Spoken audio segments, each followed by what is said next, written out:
আছেন? হুম, বলছিলাম ভালো স্যার, আছি। আমি এটাতে যোগ দিলাম। আমরা হ্যাঁ, একবার শুনি। সকলকে ওয়েলকাম। অনেকেই আছো যারা আমাদের পুরনো স্টুডেন্ট আছো, অনেকেই আছো যারা হয়তো আজকে নতুন জয়েন করেছো এখানে। সকলকেই দাইশ এডুকেশনের পক্ষ থেকে অনেক অনেক শুভেচ্ছা, অভিনন্দন, ওয়েলকাম। আমরা প্রত্যেকেই জানি যে এর আগের যে আমাদের ওয়েব মিট গুলো হয়েছিল বা যা কিছু আলোচনা, সেই সবকিছুতেই আমরা একটা জিনিস লক্ষ্য করেছিলাম যে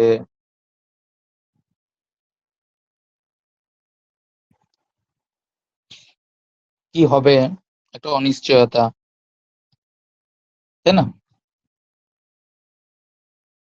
কি হবে যদি ফ্রেশ রিক্রুটমেন্ট না হয়, পরীক্ষা দিয়ে কি করব, এরকম হাবিজাবি করে আমাদের মধ্যে একটা কিন্তু অনিশ্চয়তা, দুশ্চিন্তা কাজ করছিল, কিন্তু আবার তার সাথে পড়তে হবে। এইভাবে দুটো জিনিসকে মিলিয়ে মিশিয়ে এটা মনের মধ্যে সন্দেহ দ্বন্দ্ব নিয়ে আমরা পড়াশোনা করে পরীক্ষাগুলো দিয়েছি। আজকে আমাদের যে ওয়েব মিটটা হচ্ছে, তার শুরুতেই আমরা যেটা বলবো যে মনের মধ্যে আর কোনো দ্বিধাদ্বন্দ্ব এখন নেই আমাদের। আমরা এটা বুঝেছি মোটামুটি যদি পড়ে ঠিক মতো পরীক্ষা দিতে পারি, তাহলে আমরা কিন্তু এবার চাকরি পাবো। হ্যাঁ, চাকরি পাবো। আর কাকা মামা দাদা ভাই কাউকে ধরাধরির ব্যাপার থাকছে না। দুর্নীতির সীমা পরিসীমা যাই বলো, সেটা আর নেই বললেই চলে। এবার যার দক্ষতা আছে, যোগ্যতা আছে, মেরিট আছে, যার অধ্যাবসায় আছে, যে প্রতিনিয়ত চেষ্টা করছে, সে কিন্তু চাকরি পাবে। বাস, একদম সোজা সাপটা কথা। সুতরাং আর ঢিলেমি নয়, আর সময় নষ্ট নয়, আর অনিশ্চয়তা নয়। এবার খুব ভালো করে পড়তে হবে। ইতিমধ্যেই আমরা এই অল্প সময়ের মধ্যে যেটা দেখলাম যে একাধিক নোটিফিকেশন কিন্তু আসার একটা খবর তৈরি হয়েছে ইতিমধ্যে। প্রতি মুহূর্তে যখন ফেসবুকের পেজটা রিফ্রেশ করা হচ্ছে, একটা নতুন চমক, নতুন একটা আপডেট। যে আপার প্রাইমারি টেট হওয়ার কথা ছিল 31শে মার্চের মধ্যে, সেটা পেন্ডিং, হয়নি। হয়নি, ভালো হয়েছে, এবার ভালো মতো করে হবে। পিএসসি সাথে সাথে আমরা দেখলাম, সব থেকে বেশি তৎপর দেখলাম পিএসসি কে। একদিনে একাধিক নোটিশ, 10টারও বেশি নোটিশ আমরা পিএসসি দেখলাম। খুব তৎপর। পেন্ডিং যা কিছু ছিল সব তার তড়িঘড়ি রেজাল্ট বেরিয়ে গেল, একাধিক নোটিফিকেশন চলে এলো। বাজার গরম করা খবর, পঞ্চায়েতে রিক্রুটমেন্ট হবে। এগুলো তো রইলই। এরই মধ্যে একটা গুরুত্বপূর্ণ খবর আমরা শুনছি যে এসসি এসটি ওবিসির যে সার্টিফিকেটের ব্যাপার, সেক্ষেত্রেও নাকি বহু দুর্নীতি, বহু জনের নাম বাদ যাবে, সেরকম একটা পরিস্থিতি তৈরি হয়েছে। ফলে যখনই তার ক্যাটাগরিটা বাদ যাবে, তার রিজার্ভেশনটা যদি বাদ যায়, তার মানে যে সেই চাকরির সাথে যুক্ত আছে, সেই পদটা থেকেও তাকে ছাড়তে হবে। ফলে একদিকে যেমন প্রচুর সংখ্যক ভ্যাকেন্ট পজিশন অলরেডি রয়েছে রাজ্য সরকারের বিভিন্ন দপ্তরে, স্কুল থেকে, কলেজ থেকে, বিভিন্ন যে দপ্তরগুলো রয়েছে, অফিসগুলো রয়েছে, সব জায়গায় ভ্যাকেন্ট রয়েছে, প্রচুর পদ রয়েছে। তার সাথে আবার এইরকম যদি এই জালিয়াতি করে চাকরি পাওয়া, জালিয়াতি করে কাস্ট সার্টিফিকেট করে চাকরি, এই হাবিজাবি করে সেগুলো বাতিল হয়, সেক্ষেত্রে তো একটা হিউজ শূন্যপদ তৈরি হবে বিভিন্ন জায়গায়।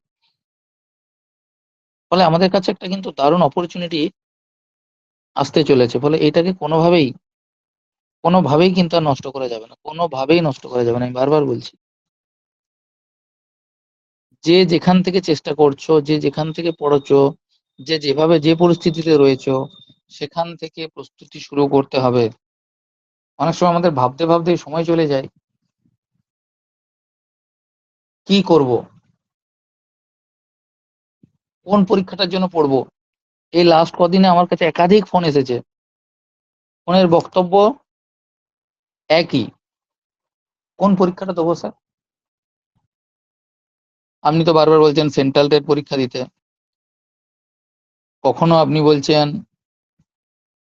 আপার প্রাইমারিটা ভালো করে পড়ো, এটার পরীক্ষা হয়নি এবার হবেই। কদিন আগে ঝাড়খণ্ড টেট নিয়ে বললেন পরীক্ষা দিতে। ইন দ্য মিন টাইম পিএসসির বেরিয়ে গেছে, ফর্ম ফিল আপ চলছে, আবার বাজার গরম করা পঞ্চায়েতের খবর এসে চলে আসছে। পড়বো কোনটা, এতগুলো প্রিপারেশন তো একসাথে নিতে পারবো না, মাথা খারাপ হয়ে যাবে তো। তাহলে স্যার এক কাজ করি, আজকে সারাদিনের ঘটনা, তোমাদের যা ফোন তাতে কেউ বলেছো স্যার এবার শুধু মন দিয়ে সেন্ট্রাল টেটের পরীক্ষাটা ভালো করে দিই, কেউ বলেছে না স্যার অতগুলো একসাথে পারবো না, শুধু আপার টি পরীক্ষাটি ভালো করে দিয়েছে, সেন্ট্রাল টেট তো বছরে দুবার করে দিচ্ছে, ওটা পরের বারে দেবো। এমনও আছে যে পঞ্চায়েতের খবর নিয়েছে স্যার, পঞ্চায়েতের ব্যাচ কবে শুরু করেছেন, পঞ্চায়েতটি ভালো করে দেবো পরীক্ষা। তোমরা হয়ে গেছো সিলেক্টিভ, এখনই তোমরা একাধিক পরীক্ষার মধ্যে থেকে বেছে নিচ্ছ যে আমি একটি পরীক্ষা ভালো করে পড়ে একটি পরীক্ষা দেবো। সমস্যাটা গোড়া থেকেই শুরু হয়ে গেল, গোড়া থেকেই তুমি কিন্তু সমস্যাটা নিজে তৈরি করলে। তুমি মন দিয়ে বলছেন শুধু আবারটা পড়েই পরীক্ষা দেবো স্যার, যদি তোমার পরীক্ষার রেজাল্ট আশানুরূপ না হয়, দীর্ঘদিনের অভিজ্ঞতা থেকে বলছি, খুব ভালো পড়ে পরীক্ষা দিতে গেছো মানেই যে ভালো রেজাল্ট হবে, ভালো স্কোর হবে, এর কিন্তু কোনো নিশ্চয়তা নেই। প্রচুর ফ্যাক্টর কাজ করে পরীক্ষা হলের ভেতর। তুমি সব জানো উত্তর করে আসতে পারোনি, তুমি সব জানো ওই মানে তুলতে গিয়ে ভুল করে এসেছো, তুমি সব জানো সেই মুহূর্তে গিয়ে তুমি তার সঠিক ইমপ্লিমেন্টেশন করতে পারলে না, হাজার একটা সমস্যা হয়, তখন তুমি কি করবে। তুমি যে প্রথমেই সিলেক্টিভ হয়ে যাচ্ছ যে একটি পরীক্ষা দেবো ভালো করে পড়ে, তাহলে সেই জায়গায় তোমাকে দেখতে হবে যে যে পরীক্ষাটার জন্য ভালো করে পড়ছি, সেই তো পড়ছি আমি, তার সাথে রিলেটেড আর কোন কোন পরীক্ষাগুলো আছে সিলেবাস মোটামুটি কাছাকাছি, 70% 80% সিলেবাসের মিল রয়েছে, তাহলে অল্টারনেট পরীক্ষাটার জন্য আরেকটু যদি একটু খেটে দিই তাহলে আরেকটার জন্য তো আমি প্রস্তুত হয়ে যাব। অঙ্কের ক্ষেত্রে বলে না বীজগণিতের কমন নিতে হবে, কমন নেওয়া, তোমরা বীজগণিতে অঙ্ক করতে গিয়ে কমন নিয়েছো, তাহলে প্রথমে আমাদেরকে দেখে নিতে হবে যে আমার যে একাধিক পরীক্ষা নোটিফিকেশন সামনে আসতে চলেছে তার কমন কি কি রয়েছে, তাহলে সেই কমনটাকে আগে পড়ে নি, এবার স্পেসিফিক এই পরীক্ষার জন্য আর কোন ইউনিটটা বেশি পড়তে হবে, ওই পরীক্ষার জন্য কোন ইউনিটটা বেশি পড়তে হবে, সেটা দেখে নিলে তো আমরা সহজে অল্প প্রস্তুতিতে আমি একাধিক পরীক্ষার জন্য নিজেকে প্রিপেয়ার করে নিতে পারবো। তার জন্যই বললাম যে আজকের সেশনটা একটু অন্যরকম, জেনারেলি আমি ওয়েব মিট করি কিরকম ভাবে, স্পেসিফিক কোন একটা এক্সাম নিয়ে। আজকের আমার যে ওয়েব মিটটা করার উদ্দেশ্য মূল এটাই যে তোমাদের মনে যে যে দ্বন্দ্ব সংশয় তৈরি হয়েছে, এই যে বারবার আমাকে ফোন করছো, বিভিন্ন স্যারদেরকে ফোন করছো, ফেসবুক হোয়াটসঅ্যাপ খুললেও দেখবে এরকম একটা সকলের মধ্যে একটা চিন্তা, পরীক্ষা হয়নি সেটা আলাদা কথা, আবার হলে এতগুলো একসাথে স্যার, কি হয়েছে জানো তো, দেখবে যখন তুমি বাসে উঠবে, প্রচুর ভিড় বাস, ওই ড্রাইভারের পেছনে কোনায় একটু জায়গা ফাঁকা পড়ে রয়েছে, তুমি সেটাতেও কষ্ট করে নিজেকে মানিয়ে নিয়ে অ্যাডজাস্ট করে বসবে কিন্তু ওই সিটটাতে। সমস্যাটা কখন হয় জানো, যখন বাসে উঠে গিয়ে দেখলে 7-8টা সিট ফাঁকা রয়েছে, একবার এই সিটটায় গিয়ে, একবার ওই সিটটায় গিয়ে, একবার ওই সিটটায় গিয়ে, একবার ওই সিটটায় গিয়ে দেখবে, তাতেও কি হচ্ছে কনফিউজড কোনটাতে বসবো ঠিক বুঝে উঠতে পারছি না।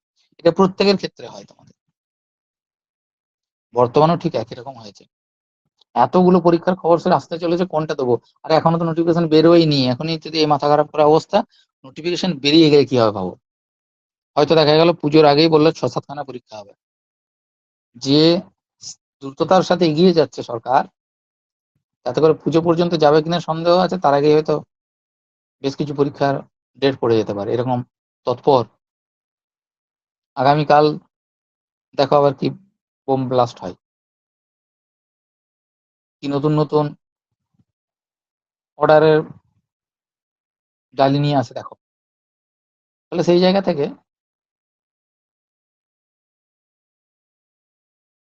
পড়তে হবে, কিন্তু প্রস্তুতি শুরু করে দিতে হবে। তার জন্যই বলেছি যে কি স্ট্র্যাটেজি নিয়ে পড়বো আমরা, আমাদের স্ট্র্যাটেজি কি হবে, কিভাবে প্র্যাকটিস করলে আমরা সফলতার দিকে পৌঁছাবো, এই বিষয়গুলো নিয়ে আজকে মূলত আমাদের আলোচনা। কারণ আমাদের হাতে সময় কম আর প্রস্তুতি আমাদের নিতেই হবে।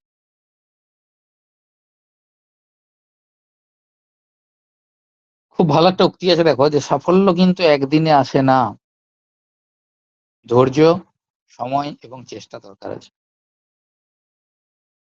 ধৈর্য তো আমরা অনেক দিন ধরে আছি, ধরে বহু বছর ধরে ধৈর্য ধরে রয়েছি আমরা।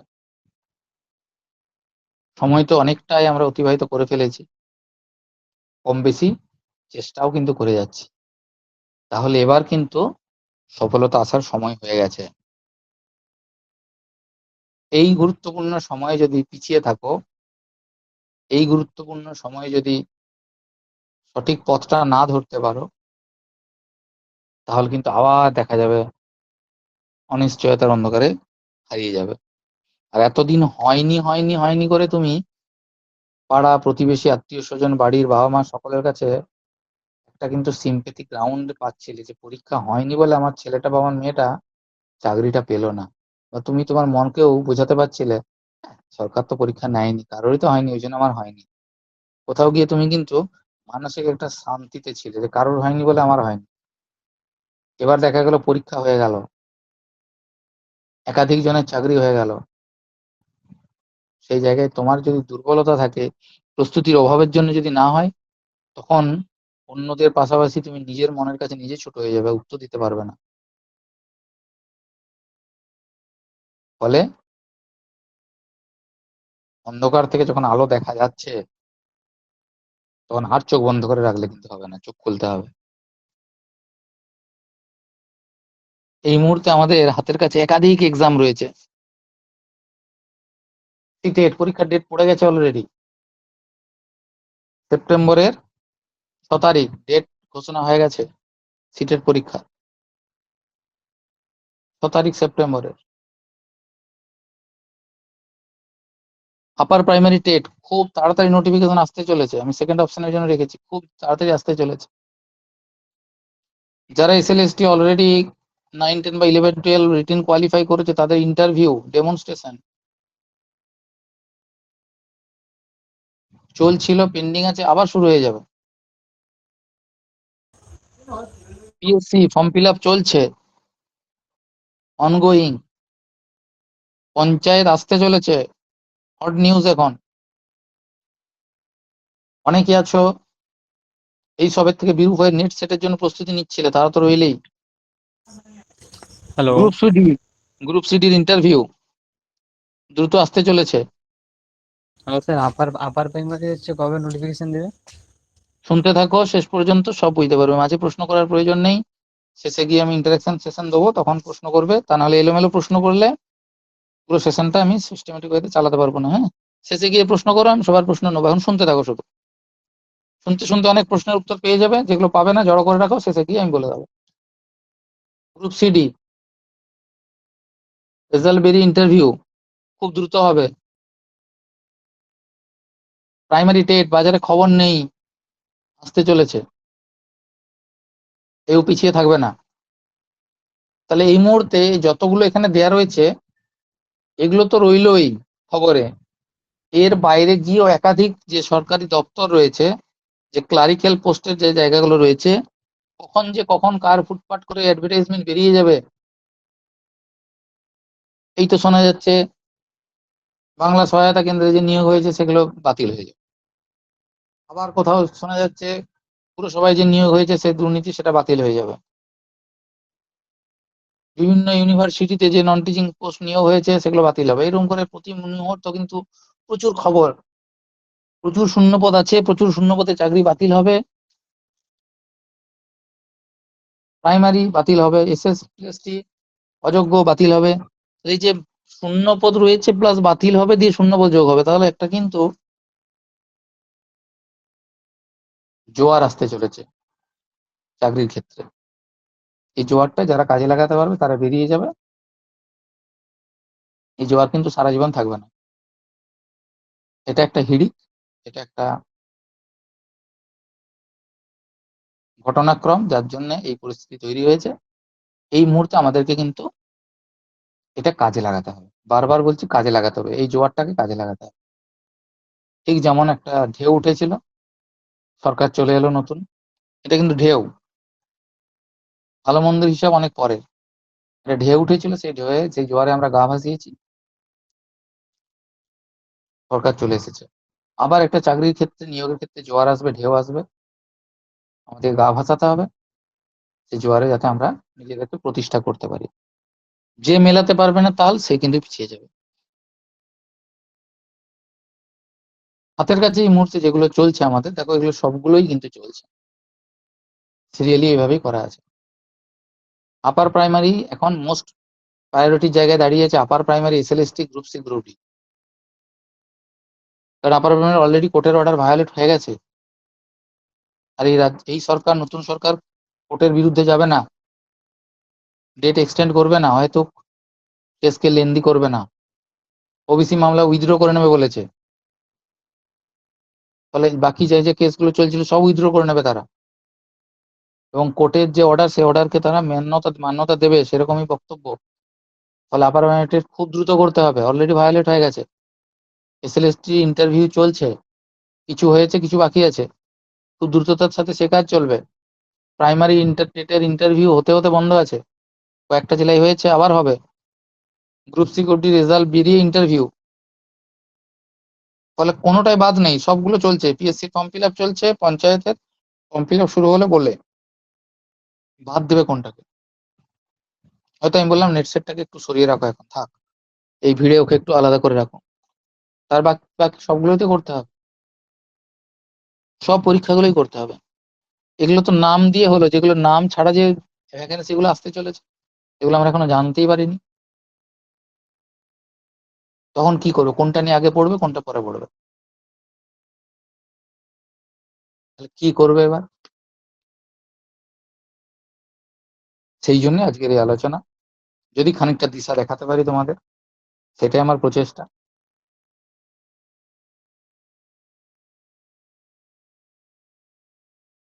যে চেষ্টা করতে পারবে সেই কিন্তু সফলতার দিকে এগিয়ে যাবে। হাত বাড়ালেই শুধু হবে না, সফলতার চাবিকে কিন্তু শক্ত করে ধরতে হবে। তার জন্য যেটা দরকার, প্রচুর প্রস্তুতি, প্রচুর চেষ্টা, ধারাবাহিকতা। হাল ছেড়ে দিলে কিন্তু হবে না, হাল ধরে রাখতে হবে, শেষ মুহূর্ত পর্যন্ত হাল ধরে রাখতে হবে, তবে গিয়ে কিন্তু সফলতার এই চাবিকাঠিটা পাবে। তো দেখা যাক কি হয়। টেট পরীক্ষার ক্ষেত্রে যেগুলো রয়েছে আমাদের, ডাব্লিউবি টেট, যেগুলো প্রাইমারি বা আপার প্রাইমারি, ঝাড়খণ্ডের একটা টেট ফর্ম ফিল আপ চলছে, সেন্ট্রাল টেট তার ফর্ম ফিল আপ চলছে। এই মুহূর্তে অনগোয়িং ফর্ম ফিল আপ কি কি আছে, ঝাড়খণ্ড টেট, সেন্ট্রাল টেট এবং পিএসসি। টিচিং প্রফেশনের ক্ষেত্রে টেট পরীক্ষার জন্য এই মুহূর্তে সেন্ট্রাল টেট এবং ঝাড়খণ্ড টেটের ফর্ম ফিল আপ চলছে। আপার প্রাইমারি টেটের ফর্ম ফিল আপ খুব তাড়াতাড়ি শুরু হবে, তেমনই খবর। এই টেট পরীক্ষার মধ্যে কিন্তু মিল রয়েছে। অনেকে বলতে শুনি, স্যার এবারে সিটেটটা দিই, পরের বার ডাব্লিউবি টেট দেবো। কেউ বলছে না স্যার, ডাব্লিউবি টেটটা ভালো করে প্রস্তুতি নিই, পরের বার সেন্ট্রাল টেট দেবো। কেউ বলছে স্যার এই তো ঝাড়খণ্ড টেটে দুদিন আগে ফর্ম ফিল আপ করলাম, ওটা পড়েই ভালো করে পরীক্ষা দিই, সেন্ট্রাল টেটটা কিছুদিন পরে দেবো স্যার, পরের বারটাতে দেবো।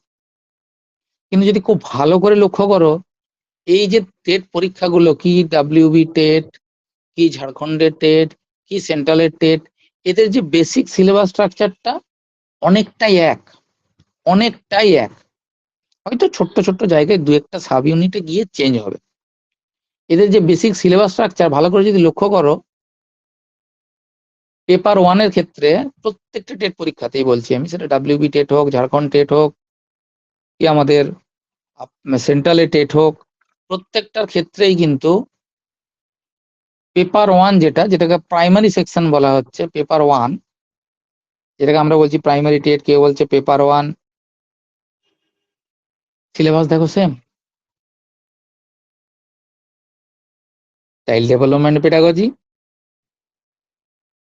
বাংলা, ইংরেজি, ম্যাথামেটিক্স, এনভায়রনমেন্টাল সায়েন্স, ইভিএস, এই 5টা সাবজেক্ট কিন্তু সেম। এবার গিয়ে কি হয়েছে, তফাৎ কোথায়?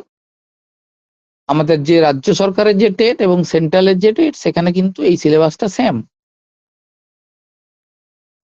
এই ল্যাঙ্গুয়েজ জায়গাতে একটু তফাৎ হয়েছে কোথায় না, ঝাড়খণ্ড টেটে গিয়ে কি হয়েছে, একটু তফাৎ করা আছে। সেখানে আমাদেরকে কাউকে কাউকে হিন্দিটা পড়তে হচ্ছে, কারণ ওখানে দুটো সাবজেক্টের কম্বিনেশন নেওয়ার কথা বলা হয়েছিল বলে। সেখানে ইংলিশের সাথে হয়তো হিন্দিটা যোগ হয়ে গেছে, কিন্তু ইংলিশ যেমন ছিল তার আছে, বাংলাকে আমাকে নিতে হয়েছে।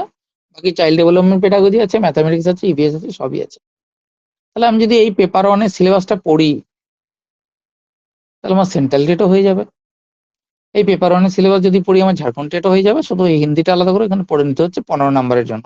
এই যে 30 নম্বর ইংলিশ পড়ছি ওখানে, ওখানে 15 + 15 এটাকে ভাগ করে দিয়েছে, মানে এক্সট্রা 15 নম্বর আমাকে হিন্দিতে পড়তে হবে। বাকি তো সেম সিলেবাস। আপার প্রাইমারিতেও আমাদের রাজ্য সরকারের তাই, সেন্ট্রালেও তাই, ঝাড়খণ্ডেও তাই। 3টে সিলেবাস সেম, শুধু ঝাড়খণ্ডের জন্য 15 নম্বর এক্সট্রা হিন্দি রয়েছে। তাহলে আমি কেন ভাবছি যে এবার শুধু আপার প্রাইমারিটা দিই, পরের বার সেন্ট্রাল টেটটা দেবো, বা এবার শুধু ঝাড়খণ্ড টেটটা দিই, আপার প্রাইমারি টেটটা এখন বেরোয়নি স্যার, ওটা পরে পড়বো। আমি যেটা পড়ছি সেটা তো 3টে পরীক্ষার জন্য একই পড়ছি। হ্যাঁ, এবার একটা জিনিস কি না, আমরা জানি যে আমাদের যে ডাব্লিউবি টেট, সেই ডাব্লিউবি টেটের ক্ষেত্রে কি আছে, ভার্সনটা বাংলা ভার্সন রয়েছে, বাংলা ভার্সন রয়েছে। আমাদের সেন্ট্রাল টেটের ক্ষেত্রে বা ঝাড়খণ্ড টেটের ক্ষেত্রে কি আছে, ভার্সনটা হচ্ছে ইংলিশ। এইটুকু তফাৎ। এবার এই যে ইংলিশ বলছি, ইংলিশ ভার্সন বলছি, আমি ইংলিশ লিটারেচারের কথা বলছি না। তার জন্য বিরাট কিছু ইংলিশে পণ্ডিত হওয়ার দরকার নেই। এই মুহূর্তে আমার স্ক্রিনে যে কথাগুলো লেখা আছে সবগুলো ইংলিশে লেখা আছে, একটাও বাংলা শব্দ লেখা নেই। পারছো নাকি কেউ পড়তে? মানে বুঝতে পারছো না এমন কেউ রয়েছে না? টার্মগুলো তো জানা, ঠিক সেইভাবেই টার্মগুলো জেনেই আমাকে সেন্ট্রাল টেট পরীক্ষা দিতে হয়, ঝাড়খণ্ড টেট দিতে হয়। যারা অলরেডি সেন্ট্রাল টেট পরীক্ষা দিয়েছো, ক্র্যাক করেছো, তারা জানো, আমার কথাটা তারা মেলাতে পারবে সব থেকে ভালো, যে সেন্ট্রাল টেটের ইংলিশ ভার্সন সাথে ইংলিশ অনার্স মাস্টার ডিগ্রি কোনো মিল নেই। ওই ইংলিশ এখানে পড়তে হয় না। কোশ্চেনের ভাষাটা ইংলিশে থাকে, ভার্সনটা ইংলিশ, মিডিয়ামটা ইংলিশ। টেটের ক্ষেত্রে ম্যাক্সিমাম শব্দ আমাদেরকে ইংলিশেই জানতে হয়, টার্মগুলো আমরা এমনিতেই জানি, খুব বেশি প্রবলেম হয় না। এছাড়াও কিছু ট্রিক্স রয়েছে, কিছু কনসেপচুয়াল ফ্রেমওয়ার্ক রয়েছে, যেটাতে তুমি যে কোনো প্রশ্ন আসুক না কেন তুমি উত্তর করে দিতে পারবে। সেই স্ট্র্যাটেজিটা শেখানো হয় ক্লাসে তোমাদের। এবারেও বহুজন ক্র্যাক করেছো, পুরোনো স্টুডেন্ট যারা আছে তারাও অনেকে সেন্ট্রাল টেট পরীক্ষা দিয়েছো। Bangla student central TET pass করেছে, যে ইংলিশে লিখতে ভয় পেত সেই স্টুডেন্টও আছে। আবার রিসেন্টলি বাংলা স্টুডেন্ট কেন্দ্রীয় বিদ্যালয়ে জয়েনও করেছে, সে ঘটনাও আমরা জানি। সুতরাং ভয় পাওয়ার কিছু নেই, পারা যাবে। যদি পেপার 2 এর সিলেবাস দেখি আমরা, যেটাকে আমরা বলছি আপার প্রাইমারি টেট, সেন্ট্রাল টেটের যেটাকে বলা হচ্ছে পেপার 2, সিলেবাস সেম, সেখানেও চাইল্ড ডেভেলপমেন্ট পেডাগজি। তাহলে পেপার 1 এর জন্য দেখো এটা আমাকে পড়তে হচ্ছে অলরেডি, এখানেও তাই। বাংলা আগেও পড়েছি, এখানেও পড়ছি, ইংলিশ আগেও পড়েছি, এখানেও পড়েছি। পেপার 1 এর সাথে পেপার 2 এর অলরেডি 3টে পেপার মিলে গেল, একই তো প্রিপারেশন, একই তো সিলেবাস, তাহলে তোমার 3টে পেপার পড়া হয়েই গেল পেপার 1 পড়তে গিয়ে। পেপার 2 তো পড়া হয়ে গেল। এবার পেপার 2 আলাদা করে কি আছে না, আর্টসের যারা স্টুডেন্ট তাদের জন্য সোশ্যাল স্টাডিজ, যারা সায়েন্সের স্টুডেন্ট তাদের জন্য ম্যাথামেটিক্স এন্ড সায়েন্স, এটা পড়তে হচ্ছে। এই সিলেবাসটাও রাজ্য সরকারের টেট এবং সেন্ট্রালের টেট একই। ঝাড়খণ্ড টেটের ক্ষেত্রে করেছে কি, এই 60 নাম্বারটাকে ওরা ভাগ করেছে। ঝাড়খণ্ড টেটে 50 + 10, 10টা কি না একটা কম্পিউটার।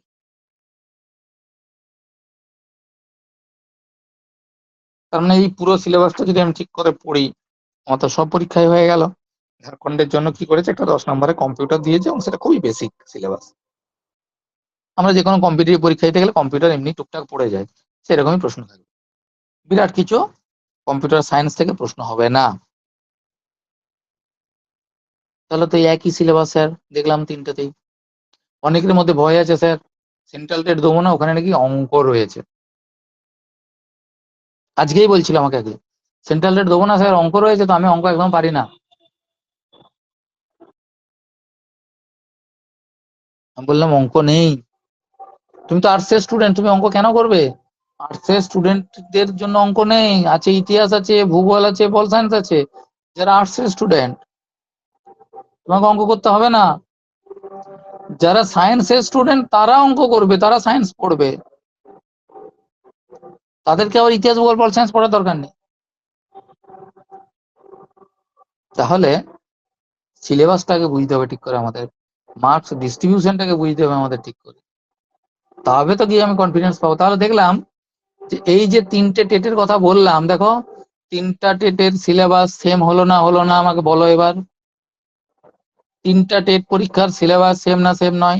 শুধু কোথাও গিয়ে দেখলাম ঝাড়খণ্ড টেটে দুটো জিনিস আমাদেরকে অ্যাড করতে হলো, একটা 15 নম্বরের হিন্দি পড়তে হচ্ছে, আর একটা 10 নম্বরের কম্পিউটার পড়তে হচ্ছে। বাকি টোটাল তিনটা টেটের যা সিলেবাস সেম, বাকি তিনটা টেটের সিলেবাস সেম, সেম সিলেবাস। তাহলে আমি কেন ভাবছি যে আলাদা আলাদা করে আমি পড়ে আলাদা আলাদা করে প্রস্তুতি নেবো, এবছর এটা দিই, পরের বছরটা দেবো, তারপরের বছর দেবো, কেন ভাবছি?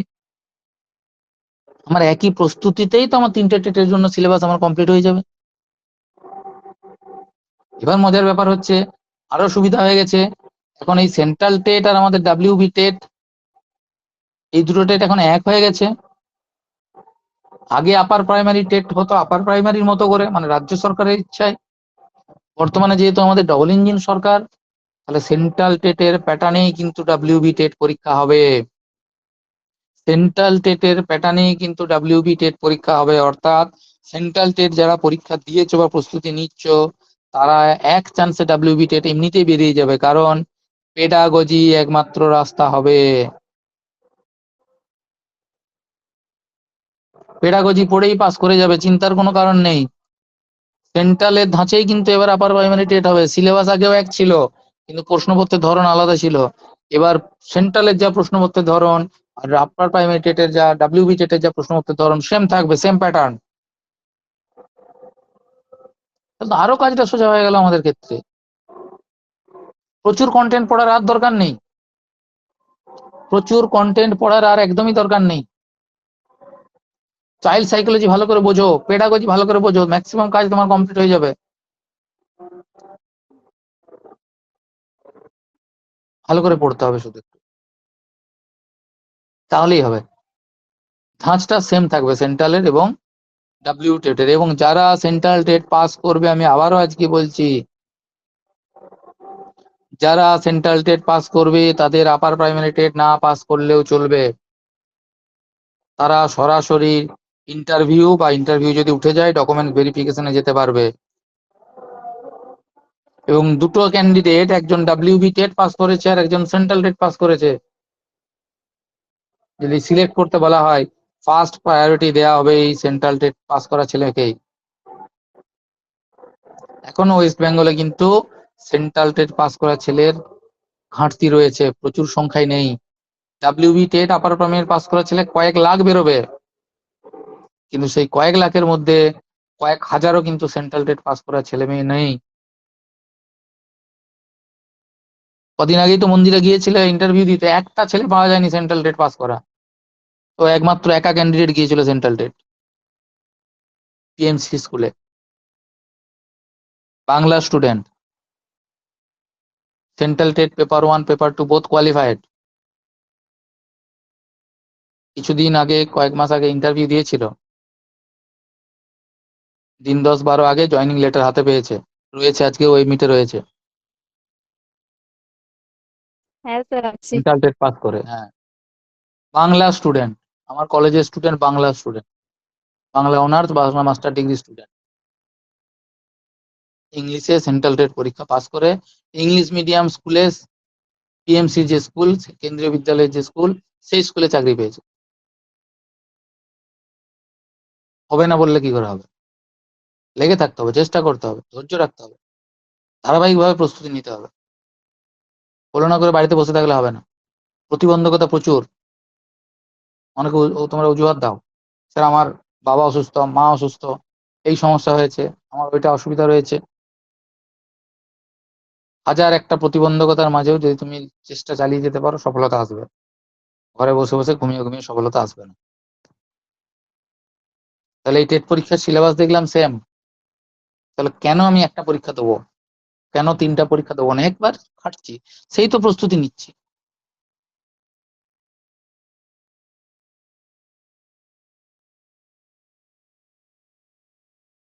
এবার দেখো ক্লারিক্যাল পরীক্ষা কি কি হতে পারে। ক্লারিক্যাল পরীক্ষা দেখো, এই মুহূর্তে আমাদের কাছে এগুলো খবর রয়েছে ক্লারিক্যালের। পিএসসির ফর্ম ফিল আপ অলরেডি চলছে, পঞ্চায়েত আসবো আসবো করছে।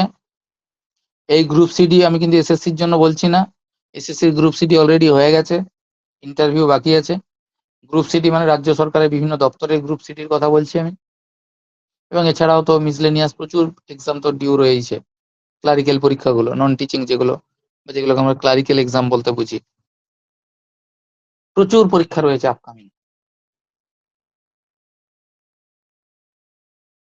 এই যে ক্লারিক্যাল পরীক্ষাগুলো রয়েছে, তাদের একটা বেসিক সিলেবাস রয়েছে। আমি আগে পঞ্চায়েতের সিলেবাসটা দেখাই, তারপরে বলছি তোমাদের। পঞ্চায়েতের যে পুরোনো যে সিলেবাসের স্ট্রাকচার ছিল সেটাই, যদিও আপডেট নোটিফিকেশনে হয়তো কিছু চেঞ্জ হতে পারে, না হলে আগেরটাই থাকবে। তো এই যে পঞ্চায়েতের সিলেবাসটা যদি ভালো করে লক্ষ্য করো তোমরা, তাহলে দেখবে বাংলা রয়েছে 25 নাম্বার, ইংরেজি রয়েছে 25 নাম্বার, অঙ্কের অ্যারিথমেটিক স্পেসিফিক্যালি বলা আছে, সেখানে রয়েছে 25 নাম্বার, আর জিকে পোর্শন থেকে রয়েছে 10 নাম্বার। এই 85 নাম্বারের হবে রিটেন এক্সাম। এই 85 মার্কসের হবে রিটেন এক্সাম, আর 15 মার্কস হচ্ছে ইন্টারভিউ। টোটাল হচ্ছে 100 মার্কস। পঞ্চায়েতের যে সিলেবাস ডিস্ট্রিবিউশন,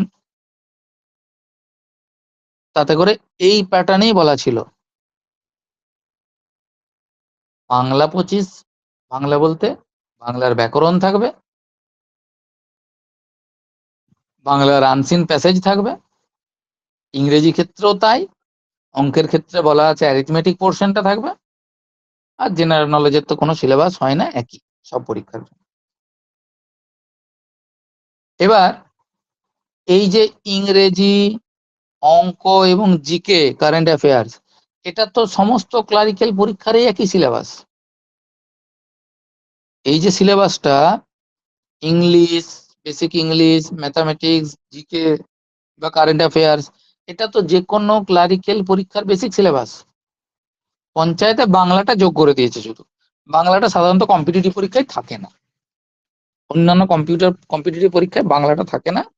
থাকে এই 3টে জিনিস, ইংরেজি, ম্যাথামেটিক্স, জিকে, কারেন্ট অ্যাফেয়ার্স, এই জায়গাগুলোই থাকে। তাহলে দেখো, যে কোনো কম্পিটিটিভ পঞ্চায়েত পড়া মানে অন্য কম্পিটিটিভটাও পড়া হয়ে যাবে, পঞ্চায়েতে আলাদা করে বাংলাটা পড়তে হচ্ছে। অন্যান্য জায়গায় ইংরেজি, ম্যাথামেটিক্স, জেনারেল নলেজ তো আমাকে পড়তেই হয় অন্য পরীক্ষার জন্য। আমরা গ্রুপ সিডি দিয়েছি, সেখানেও পড়েছি। কিছু কিছু ক্ষেত্রে হয়তো এর সাথে কম্পিউটারটা যোগ হয়ে যায়, বা কিছু জায়গায় জেনারেল নলেজের মধ্যেই কম্পিউটার চলে আসে। কেউ কেউ আলাদা করে কম্পিউটারটা বলে দেয় যে 10 নাম্বার 15 নাম্বার কম্পিউটার থাকবে, আর কোনো পরীক্ষাতে জেনারেল নলেজের মধ্যেই কম্পিউটার দিয়ে দেয়। তাহলে এটাই তো ক্লারিক্যালের সিলেবাস। পঞ্চায়েত পড়া মানে তুমি পিএসসি পড়ো একই সিলেবাস, পঞ্চায়েত পড়ো একই সিলেবাস। এবার কি হয়, কোনো পরীক্ষা থাকে গ্র্যাজুয়েট লেভেলের, কোনো পরীক্ষা থাকে এইচএস লেভেলের, কোনো পরীক্ষা থাকে মাধ্যমিক লেভেলের, লেভেলটা চেঞ্জ করে দেওয়া থাকে।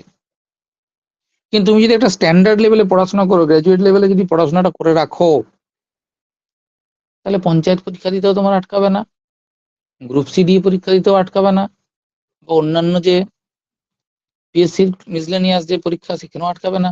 তুমি গ্র্যাজুয়েট লেভেলে তোমাকে প্রিপারেশনটা নিতে হবে, তাহলে তোমার যে কোনো পরীক্ষার জন্যই তুমি প্রস্তুত হয়ে যেতে পারবে।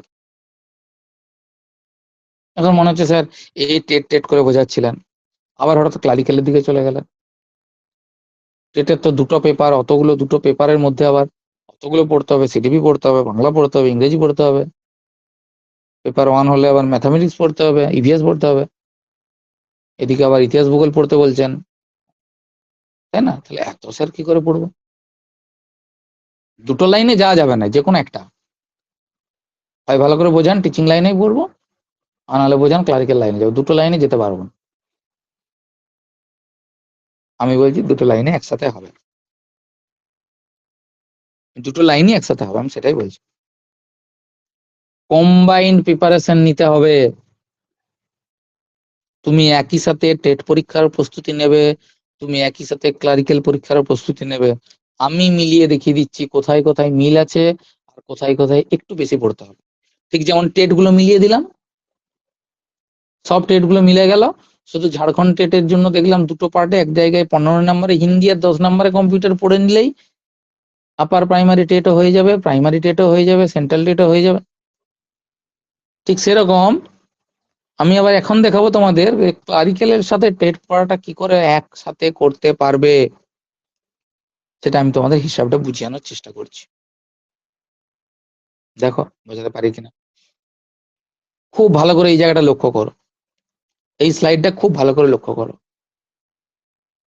টেট পরীক্ষার জন্য আমাকে বাংলা পড়তেই হচ্ছে, কম্পালসারি সবাইকেই পড়তে হবে। পঞ্চায়েতের জন্য বাংলায় পড়তে হবে, দুটো সিলেবাস সেম, দুটো সিলেবাস সেম আছে। সিলেবাস গুলো যদি দেখো তোমরা দেখবে দুটো সিলেবাস সেম আছে। আমি আজকে সিলেবাসটা ব্যাখ্যা করবো না, তাহলে ক্লাসটা অনেক লেন্দি হয়ে যাবে। আমি পরের দিনে আরেকটা ওয়েব মিট রাখবো, যেখানে টেটের সিলেবাসের উপর তোমার একাধিক ওয়েব মিট করা আছে, ইউটিউবে গেলেই দেখতে পাবে। Central TET, upper primary TET সবই করা আছে। পঞ্চায়েতের উপর আমি সিলেবাসের উপর একটা ভিডিও বানিয়ে দেবো তোমাদের। তো সেটা যদি দেখো তোমরা তাহলে বুঝতে পারবে যে বাংলার সিলেবাস টেট পরীক্ষা বা পঞ্চায়েতের জন্য সেম রাখা আছে, ব্যাকরণের জায়গা এবং সাথে সাথে একটা করে প্যাসেজের জায়গা দেওয়া আছে, ওখানেও দেওয়া আছে, এখানেও কম্প্রিহেনশন পোরশন দেওয়া আছে। ইংলিশের সিলেবাস তো সেম, একদমই সেম। এবার যে কোনো কম্পিটিটিভ, আদার্স বলেছি, যে কোনো কম্পিটিটিভ পরীক্ষা দিতে যাও ইংলিশের সিলেবাস সেম। গ্রামার পোরশনটা সবার জন্য এক, সেটা তুমি টেট পরীক্ষার জন্য গ্রামার পড়ো, পঞ্চায়েতের জন্য গ্রামার পড়ো, যে কোনো ক্লারিক্যাল পরীক্ষার জন্য গ্রামার পড়ো, English grammar same. Mathematics same, তিনটে পরীক্ষাতেই তোমাকে পড়তে হবে। পেপার 1 এর জন্য পড়তে হচ্ছে টেটের ক্ষেত্রে, পঞ্চায়েতেও রয়েছে, যে কোনো ক্লারিক্যাল পরীক্ষায় যাও তোমাকে ম্যাথ পড়তেই হবে। পঞ্চায়েতে ম্যাথটা একটু সিলেবাস কমিয়ে শুধু অ্যারিথমেটিকটা দিয়েছে, অন্যান্য পরীক্ষায় অ্যারিথমেটিকের পাশাপাশি জ্যামিতি পরিমিতি থেকেও প্রশ্ন আসে। বেসিক ফোকাসটা সবসময় অ্যারিথমেটিকে দেওয়া হয় কম্পিটিটিভ পরীক্ষায়, তাতে কিছু সময় জ্যামিতি পরিমিতি থেকেও প্রশ্ন থাকে কিছু কিছু পরীক্ষাতে, যেমন আপারেই রয়েছে। এবার আপার প্রাইমারির জন্য আমাদের কি পড়তে হবে? দেখো ইতিহাস পড়তে হবে, ভূগোল পড়তে হবে, পল সায়েন্স পড়তে হবে, সায়েন্স পড়তে হবে, পেপার 1 হলে ইভিএস পড়তে হবে, এগুলো তো পড়তেই হচ্ছে আমাকে, টেট পরীক্ষার জন্য পড়তেই হবে। জেনারেল নলেজে কি সিলেবাস রয়েছে? এগুলোই তো রয়েছে। জেনারেল নলেজে তো এই সিলেবাস গুলোই রয়েছে। জেনারেল নলেজ মানে অল দ্য অ্যাবাভ। তো তোমাকে ইতিহাসও পড়তে হবে, ভূগোলও পড়তে হবে, পল সায়েন্সও জানতে হবে, বিজ্ঞানের জিনিসও জানতে হবে, পরিবেশের জিনিসও জানতে হবে, সংবিধানও জানতে হবে, সবই তো জানতে হয় জেনারেল নলেজে। জেনারেল নলেজে তো অ্যাকচুয়ালি সিলেবাস কিছু নেই, সব পড়তে হয়। এবং এই জেনারেল নলেজ দেখো সমস্ত পরীক্ষাতেই তো রয়েছে, যে কোনো ক্লারিক্যালে যাও জেনারেল নলেজ তুমি পাবে। তাহলে আলাদা করে টেটের জন্য আমার কোন ইউনিটটা পড়তে হয়? এই পোর্শনটা 1 থেকে 4 কম্পিটিটিভের সিলেবাস। 5 নম্বরটা গিয়ে শুধু আলাদা করলো টেট পরীক্ষার জন্য, যেখানে চাইল্ড ডেভেলপমেন্ট, শিশু মনস্তত্ত্বের কথা পড়তে হয় আমাদেরকে, আর তার সাথে পেডাগজির ধারণা আমাকে পড়তে হয়। এটা অন্য পরীক্ষা থেকে টেটকে আলাদা করেছে, এই সিডিপিটা আমাদেরকে আলাদা করে দিয়েছে অন্য পরীক্ষা থেকে। বাকি 4 পর্যন্ত তো মিলে গেল। আর কিছু কিছু পরীক্ষাতে, কম্পিটিটিভের কিছু কিছু পরীক্ষাতে দেখবে কম্পিউটার রয়েছে, কিছু কিছু পরীক্ষাতে রিজনিং এর সামান্য প্রশ্ন দেওয়া থাকে। বেসিক জায়গায় দেখো 2, 3, 4 সেম, 2, 3, 4 সেম। পঞ্চায়েতের ক্ষেত্রে 1, 2, 3, 4 সেম। তাহলে টেট পড়তে গিয়েই তো আমার কম্পিটিটিভও পড়া হয়ে যাবে। স্পেসিফিক যে পরীক্ষাটা দেবো, কোনো পরীক্ষায় অঙ্ককে বলেছে 30 নম্বরের আছে, কোনো পরীক্ষায় অঙ্ক হয়তো 50 নম্বর থাকবে, কোনো পরীক্ষায় অঙ্ক হয়তো 25 নাম্বার থাকবে, কিন্তু পড়তে তো হবে আমাকে একই, পড়তে তো একই হবে, তাই না? সিলেবাস তো মিলে যাচ্ছে, সিলেবাসের মধ্যে তো প্রচুর মিল, তাহলে আমাদের অসুবিধাটা কোথায়? তাহলে একটা প্রস্তুতিতে আমার একাধিক হয়ে যাবে। যারা already group C group D পড়ছিলেন, এসএসসি গ্রুপ সি গ্রুপ ডির জন্য যারা পড়ে রেখেছো, তাদের তো কম্পিটিটিভ এর ম্যাক্সিমাম সিলেবাসটাই কভার করা রয়েছে। এবার একটু প্র্যাকটিস করলেই তো কাজ হয়ে যাবে। যারা দীর্ঘদিন ধরে আপার প্রাইমারি টেট পড়ছো, তোমাদের তো ইংলিশ ভালো করে হয়ে গেছে, ইতিহাস ভূগোল পল সায়েন্স এই পোর্শন গুলো তো অনেকটাই গিয়ে রয়ে গেছে। যারা আর্টসের স্টুডেন্ট, তোমাদেরকে সায়েন্স পোর্শনটা একটু পড়ে নিতে হবে। যারা সায়েন্সের স্টুডেন্ট, তোমাদের ইতিহাস ভূগোল সংবিধানের জায়গাটা একটু পড়ে নিতে হবে। তো জেনারেল নলেজের জন্য তোমাকে পড়তেই হবে, যে কোনো পরীক্ষাতেই তো জিকে আছে।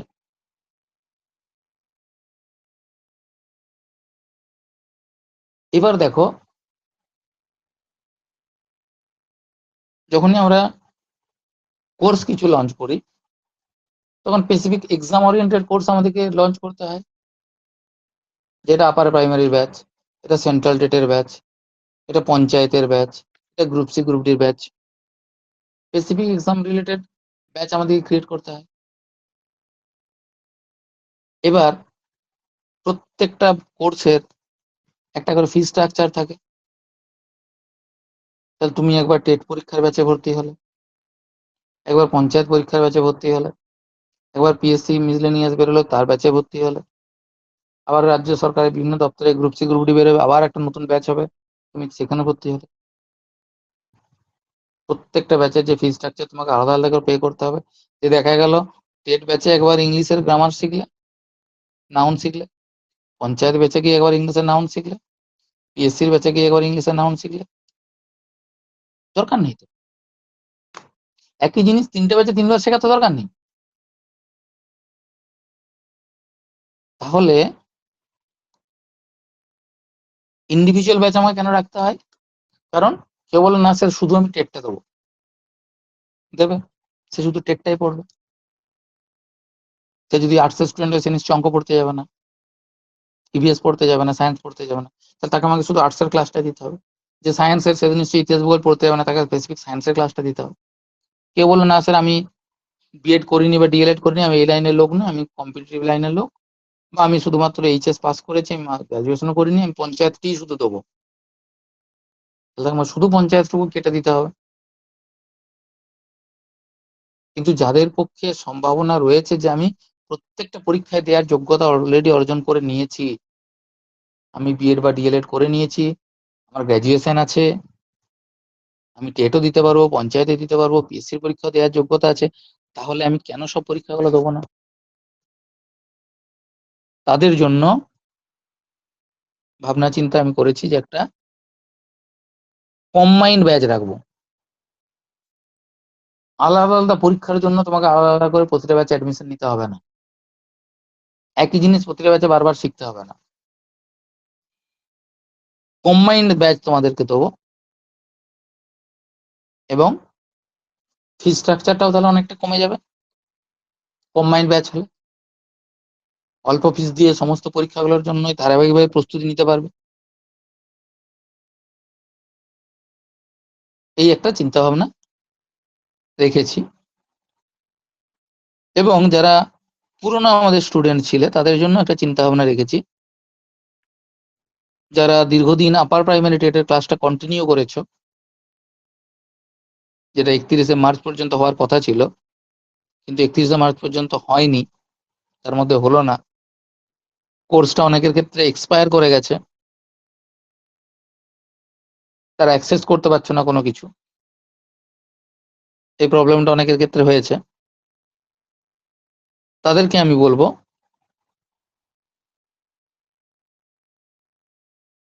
যে তোমরা যোগাযোগ করবে আমার সাথে। আমি তোমাদের জন্য একটা কোর্স অলরেডি ক্রিয়েট করে দিয়েছি, অ্যাপ খুললে তোমরা দেখতে পাবে। আমি রেকর্ডেড ব্যাচ একটা দিয়ে দিয়েছি ওখানে, আমি সেটার অ্যাক্সেস তোমাদের ওখান থেকে দিয়ে দেবো। যেহেতু পরীক্ষা হয়নি, তোমরা যেহেতু পুরো কোর্সটা কমপ্লিট করেছো, ডেট পেরিয়ে যাওয়ার জন্য কোর্সটা এক্সপায়ার করে গেছে, এই মুহূর্তে তোমাদের কিছু কিছু অ্যাক্সেস নেই, টেস্টগুলো আর দিতে পারছো না, আমি তোমাদের নতুন করে ফুল অ্যাক্সেস আবার দিয়ে দেবো।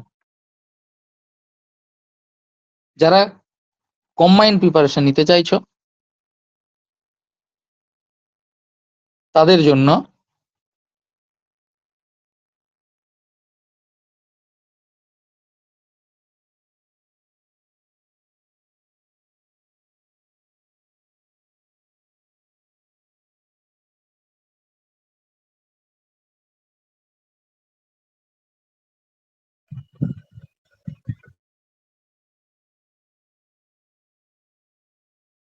যারা কম্বাইন্ড প্রিপারেশন নিতে চাইছো তাদের জন্য আমি একটা ফি স্ট্রাকচার ভেবেছি, সেটা আমি তোমাদের সাথে একটু শেয়ার করছি।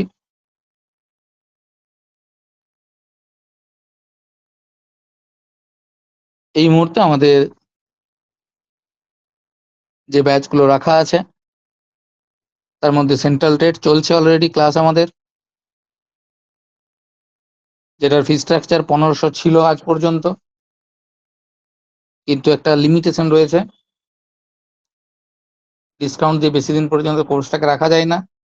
যার জন্য আমি তোমাদের গ্রুপে বারবার নোটিফিকেশন দিয়েছিলাম যে রবিবার পর্যন্তটা থাকবে, তারপরে ওটা অটোমেটিক তার যে নিয়ম সেই নিয়মে ওটা সেই ফি স্ট্রাকচারে চলে যাবে। অর্থাৎ আজকের পর থেকে 12টার পর থেকে ওটা অ্যাপে খুললে দেখবে 2500 শো করবে, ওটাই ফি স্ট্রাকচার দাঁড়াবে। আপার প্রাইমারি ক্ষেত্রে তোমরা অ্যাপ খুললে দেখতে পাবে কোর্স অলরেডি লঞ্চ হয়ে গেছে। আপার প্রাইমারি সোশ্যাল স্টাডিজের জন্য, আপার প্রাইমারি সায়েন্স গ্রুপের জন্য দুটো কোর্স, নিউ কোর্স লঞ্চ করা আছে। এখানে কোর্স ফি শো করছে 4000 টাকা ওয়ান টাইমের ক্ষেত্রে। ইনস্টলমেন্টের সুবিধা আছে, তোমরা অ্যাপ থেকেও ইনস্টলমেন্টে পে করতে পারবে, অথবা সরাসরি ফোনপে করতে পারবে। অ্যাপ থেকে পেমেন্টের একটা অসুবিধা, ওখানে একটা পেমেন্ট গেটওয়ে চার্জ লাগে, 90-100 টাকার মতো এক্সট্রা একটা চার্জ কেটে নেবে, কিন্তু ডাইরেক্ট অ্যাক্সেস ওখান থেকেও নিতে পারো, অথবা তোমরা সরাসরি আমাদের যে নাম্বার সেই নাম্বারে ফোনপে করতে পারো, সে অপশন থাকবে। ঝাড়খণ্ড টেটের ক্ষেত্রেও আপার প্রাইমারি ঝাড়খণ্ড একই ফি স্ট্রাকচার আছে। পঞ্চায়েতের একটা নতুন কোর্স আমরা রেডি করব, আমাদের সেটা সিস্টেমে দেওয়া হয়ে গেছে, হয়তো আগামীকাল সেটা লঞ্চ হয়ে যাবে। তো এগুলো হচ্ছে ইন্ডিভিজুয়াল, যারা শুধুমাত্র একটা স্পেসিফিক কোনো কোর্স নিতে চাইছো।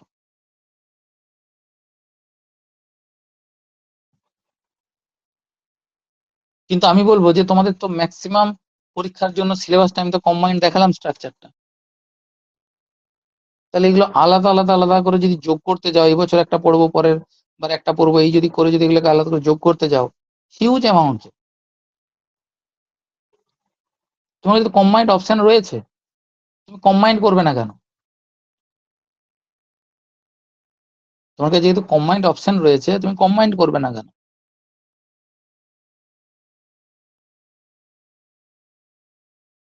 তাই না? পঞ্চায়েত বলো, সেন্ট্রাল টেট বলো, আপার প্রাইমারি বলো, ঝাড়খণ্ড বলো, যে কোনো পরীক্ষার ক্ষেত্রে সিলেবাস মোটামুটি মিল, কিছু আলাদা রয়েছে, কিছু ক্লাসরুম নতুন করে অ্যাড করে দিলেই তোমাদের কাজ হয়ে যাবে। সেক্ষেত্রে প্রচুর ফিস দিয়ে আলাদা আলাদা করে বিভিন্ন ক্লাসে একই জিনিস পড়ার দরকার নেই। তোমরা চাইলে একটা, তোমাদের জন্য চিন্তা ভাবনা রয়েছে যে একটা বুস্টার কোর্স লঞ্চ করার, যেটা ইনিশিয়াল একটা ফি স্ট্রাকচার রাখা আছে। একটা কোর্স লঞ্চ করতে গেলে আমাদের একটা ফি স্ট্রাকচার রাখা হয়, অবশ্যই আমি এটার উপর যতটা ডিসকাউন্ট সাপোর্ট দেবে টিম আমাকে, সেটা দিয়ে লঞ্চ করা হবে যে বুস্টার ব্যাচটা হবে। কিন্তু আর বেসিক ফি স্ট্রাকচার এটা রাখা আছে, ওয়ান টাইমের জন্য 5000 এবং ইনস্টলমেন্টের জন্য। যখন এটা বুস্টারে লঞ্চ হবে আশা করি ফি স্ট্রাকচারটা একটু কমে যাবে, সেটা কতদিন থাকবে সেটা বলা যাবে না, সেটা লঞ্চ হওয়ার পর বলতে পারবো। তাতে করে তোমার সুবিধা কি হবে, আপকামিং এই 6 মাসের মধ্যে যে কোনো পরীক্ষা আসুক, যা পরীক্ষায় আসুক তার সিলেবাসটা কভার করে যাবে এই একটা কোর্সের মধ্যে।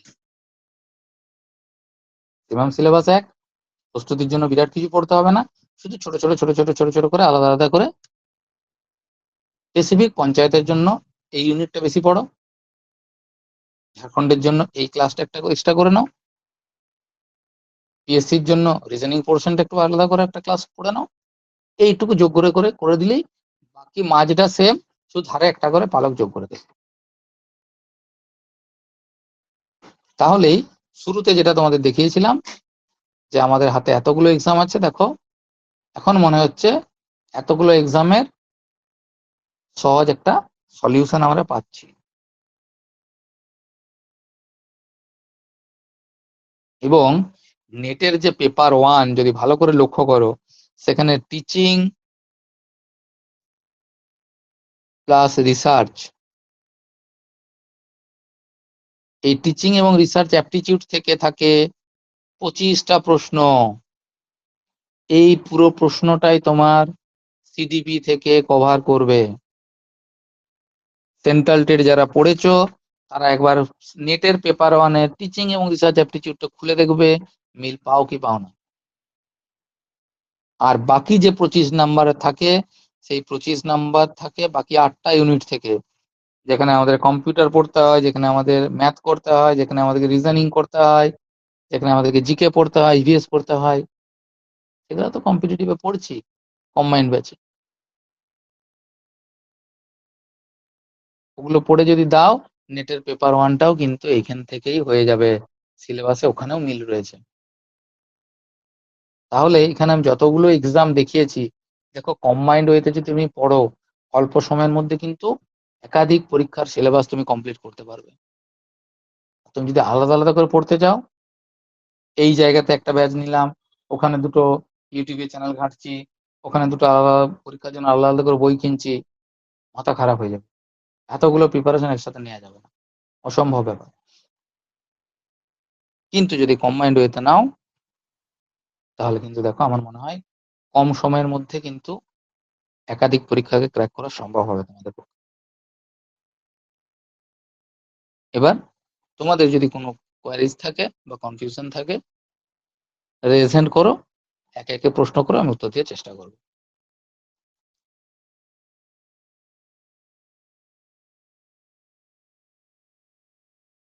শুভম কিছু বলবে? হ্যাঁ স্যার, বলছিলাম যেটা এনইপি লাগু হবে বলছে, সেটার কারণে কি স্যার আমরা সিটেট পাস করলে কি আপার প্রাইমারি ইন্টারভিউতে ডাইরেক্ট বসতে পারবো নাকি? কেন পারবে না? ওটাই স্যার জানার ছিল যে আমার তো ইয়েটা ক্র্যাক হয়, তাহলে যদি এখানে রিক্রুটমেন্ট বার করে তাহলে আমি ডাইরেক্ট ওখান থেকে ফিল আপ করতে পারবো স্যার? সেন্ট্রাল টেট থেকে সরাসরি প্রাইমারি বা আপার প্রাইমারি পরীক্ষা না দিয়েও ইন্টারভিউতে যাওয়া যাবে, আর যদি ইন্টারভিউ তুলে দেয় তাহলে ডকুমেন্টস ভেরিফিকেশনে যাওয়া যাবে। অন্যান্য রাজ্যে যে নিয়ম লাগু রয়েছে আমাদের রাজ্যেও একই নিয়ম লাগু হয়ে যাবে, চিন্তার কোনো কারণ নেই, যেহেতু একই সরকার।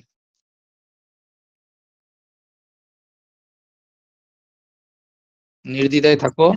22 সালে একবার বলা হয়েছিল প্রাইমারি ক্ষেত্রে, যদি 22-এর টেট পাস কেউ থাকো এখানে জানবে ভালো করে, 22 সালে একবার বলা হয়েছিল সেন্ট্রাল টেট থেকে সরাসরি ইন্টারভিউতে যাওয়া যাবে টেটের। তার জন্য রাজ্য সরকারের 22-এর টেট পাস করার দরকার নেই। ফর্ম ফিল আপ পর্যন্ত হয়েছিল, কিন্তু কোনো সরকারের সদিচ্ছার অভাবে সেটাকে আবার হাইকোর্টে নিয়ে যেয়ে স্টে করে দেওয়া হয়েছিল, যেটা আর বর্তমানে হবে না। সেন্ট্রাল টেট মান্যতা পাবে, রাজ্য সরকারের টেট না দিলেও চলবে। কলেজের ক্ষেত্রে যেটা হয়, সিএসসির ক্ষেত্রে কলেজ সার্ভিস কমিশনে যারা নেট পাস করে থাকে তাদেরকে সেট পাস করতে হয় না। দুটো ক্যান্ডিডেট যদি নেট একজন পাস করে আর একজন সেট পাস করে, নেট পাসটাকেই কিন্তু গুরুত্ব বেশি দেওয়া হয়। এটা একটা কমন ধারণা, ঠিক আছে? সুতরাং সেন্ট্রাল টেট পাস করলে নির্দ্বিধায় তুমি চাকরি পাবে রাজ্যে, কোনো চিন্তা নেই। এছাড়াও আজকের খবর তোমরা যদি শুনেছো, যখনই বললো যে এনইপি 2020 চালু হয়ে যাবে, সাথে সাথে খবর পিএমসি স্কুল, অনেকগুলো স্কুলকে পিএমসি মডেলে উন্নীত করে দেওয়া হবে, শুনেছো নিশ্চয়ই। হ্যাঁ স্যার, তাহলে শুনছিলাম। পিএমসি স্কুলে চাকরি পেতে গেলে প্রথম ক্রাইটেরিয়া সেন্ট্রাল টেট পাস করতে হবে, প্রথম ক্রাইটেরিয়া। তার মানে ঘুরিয়ে যদি বলি, যারা যারা সেন্ট্রাল টেট পাস করে রয়েছো তারা তারা পিএমসি স্কুলে সাথে সাথে গেলেই তোমরা ইন্টারভিউ দিলেই জয়েন করতে পারবে। ছেলে নেই, সিটেট পাস করা ছেলে নেই ওয়েস্ট বেঙ্গলে এখনো সিটেট পাস করা সেই পরিমাণ ছেলে কিন্তু নেই। আপার প্রাইমারি পাস করা প্রচুর ছেলে পাবে, টেট পাস করা প্রচুর ছেলে দেখতে পাবে, লাখ লাখ ছেলে দেখতে পাবে। 22-এর টেট, 23-এর TET, 16 TET, 14 TET, central TET pass করা ছেলে কিন্তু হাজারেও নেই। তাহলে যখন পিএমসি করে দেবে স্কুলগুলোকে, তখন তো সিটেট বা ম্যান্ডেটরি, সিটেট ছাড়া তো নেবে না ওরা। ওরা কিন্তু আপার প্রাইমারি টেট থেকে নেবে না। তখন তোমাকে কোথায় পাবে? তখন সিটেট পাস করা ছেলে পেলেই তাকে জয়েন করিয়ে দেবে। আর স্যার বলছিলাম যে যেটা আমাদের গ্রুপ সিডি, সেটার রিক্রুটমেন্টটা তো রিসেন্টলি চালু হবে তো স্যার, তো ওটার জন্য কি আপনি ইন্টারভিউ ক্লাস করাবেন স্যার? করাবো, আগে রেজাল্ট বেরোক, শিডিউল কি স্যার দিচ্ছে দেখা যাক। ওটা কি তারপর তো 5 মার্কস ছিল এর জন্য আপনার এই আগের আগে কি ছিল ছেড়ে দাও। আমি কেন ইন্টারভিউ করাচ্ছি না তার কারণ বলে দিই তোমাদের। সম্ভবত ইন্টারভিউটা তুলে দেবে, সেরকম আচ্ছা, শোনা যাচ্ছে। আর আমাদের সম্ভবত যেটা স্যার ইন্টারভিউ, অনগোয়িং আছে, হ্যাঁ আমাদের সম্ভবত যেটা সম্ভবত ইন্টারভিউটা তুলে দেবে। ওটার সাথে অনগোয়িং এর কোনো সং নেই। সরকার চাইলে যে কোনো মুহূর্তে মডিফাই করতে পারে। ইন্টারভিউ তুলে দিয়ে সরাসরি গ্রুপ সি এর জন্য কম্পিউটার টেস্ট, তারপরে জয়েনিং, আর গ্রুপ ডি এর জন্য মেরিট লিস্ট টাঙিয়ে জয়েনিং, এটাই শোনা যাচ্ছে। ইন্টারভিউ প্রসেস করে এটাকে আর ডিলে করবে না। যে কারণে আমি ইন্টারভিউ ব্যাচ দিইনি। শুধু তোমাদেরকে করিয়ে লাভ নেই। এসএলএসটি যেমন তোমাদের ইন্টারভিউটা হবে, তোমরা তো প্র্যাকটিস করেছো, প্রাইমারিতে ইন্টারভিউ হবে, তোমরা প্র্যাকটিস করেছো। রবিবার তো আমাদের ডেমনস্ট্রেশন ক্লাস চলছে ওটাতে। কিন্তু গ্রুপ সি গ্রুপ ডি যতটুকু শোনা যাচ্ছে এখনো পর্যন্ত, ইন্টারভিউ দিয়ে ওরা ডিলে না করিয়ে সরাসরি জয়েনিং করিয়ে দেবে। এটা একটু ওয়েট করো ফাইনাল নোটিফিকেশন পর্যন্ত। মন্দিরা, হ্যাঁ স্যার, আমার ওটাই কোশ্চেন ছিল, ওই পিএমসি কি স্কুলগুলো আওতায় নিয়ে আসা হচ্ছে স্টেটেও নাকি, এই হ্যাঁ ব্যাপারটা বিষয়ে আপনি বলতে রাজ্য পারবেন? সরকারের অনেক স্কুলকে পিএমসি স্কুল করে দেওয়া হবে, যেহেতু জাতীয় শিক্ষানীতি লাগু হয়েছে। তাহলে সেই জায়গাতে একটা হিউজ আবার ভ্যাকেন্সি তৈরি হবে। প্রথম পর্যায়ে তারা আর কিন্তু কন্ট্রাকচুয়াল নেবে না, তারা পার্মানেন্ট পোস্টে নেবে। তাহলে সেই জায়গাতে কিন্তু আবার একটা প্রচুর ভ্যাকেন্সি তৈরি হবে, কিন্তু সিটেট না পাস করলে ওরা নেবে না। ওদের কিন্তু ও, ক্রাইটেরিয়া হচ্ছে সিটেট পাস থাকতে হবে। ঠিক আছে স্যার।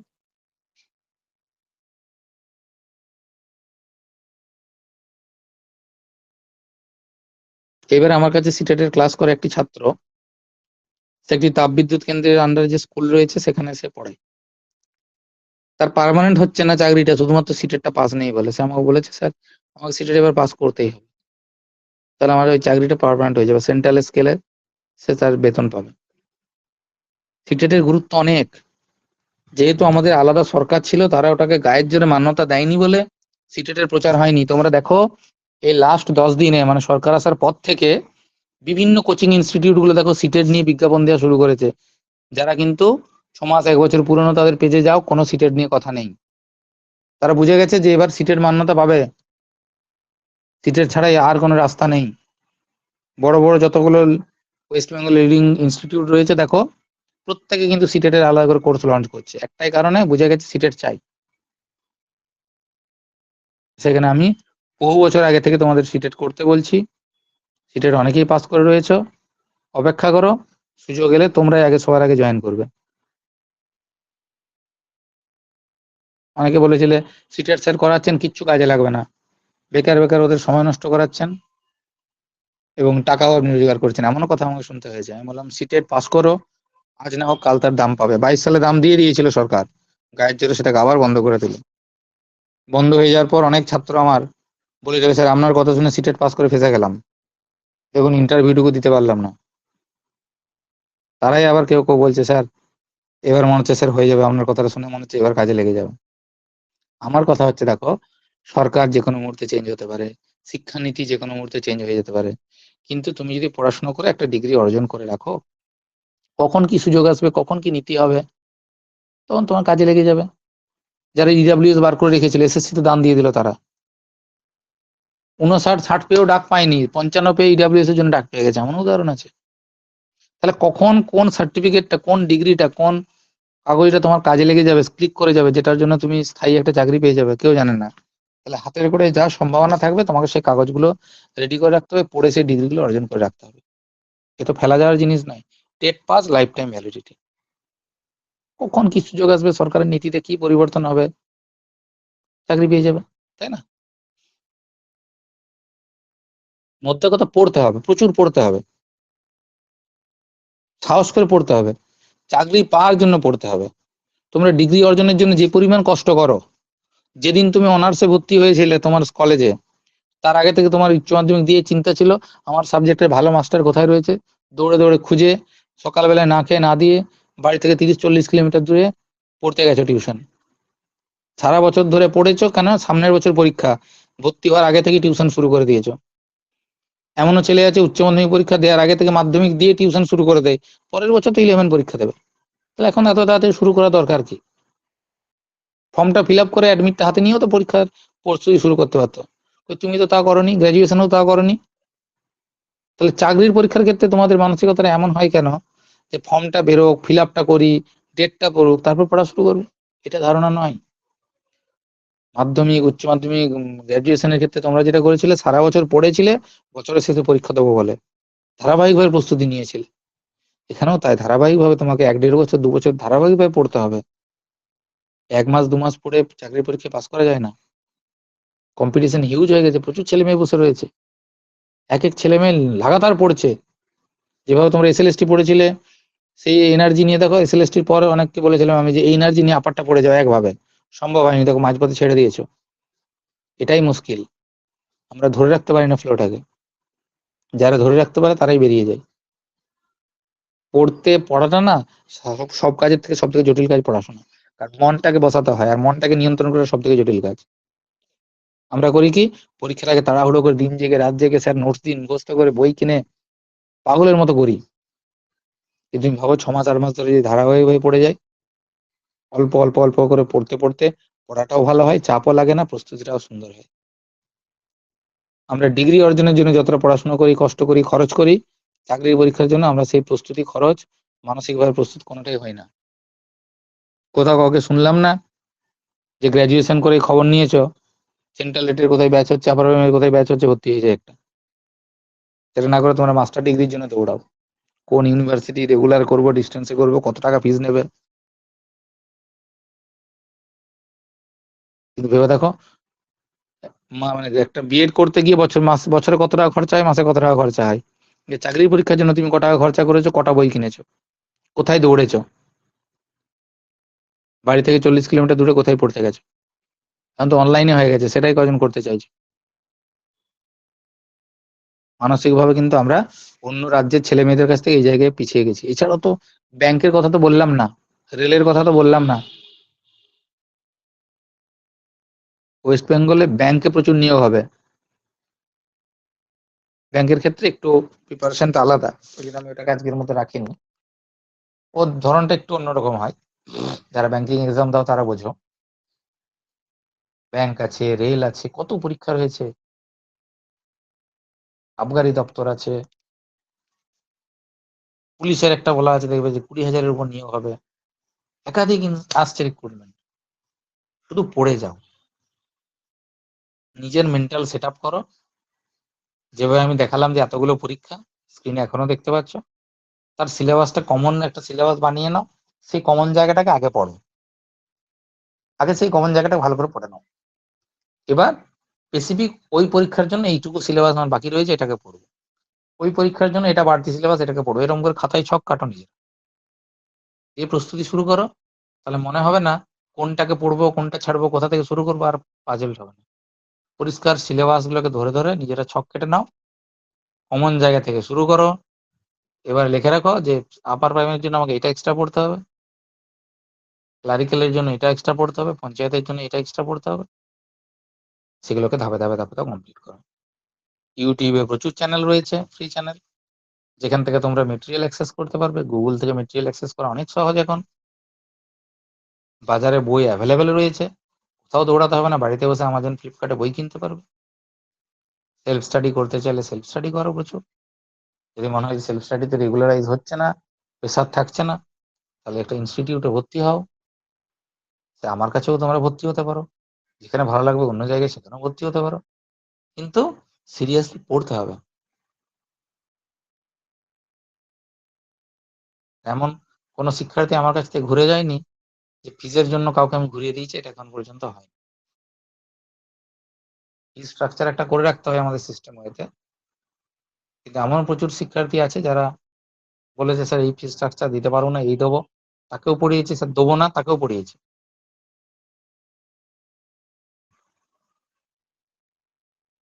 সুতরাং ফিজটা বড় কথা নয়, পড়তে হবে, চাকরি পেতে হবে।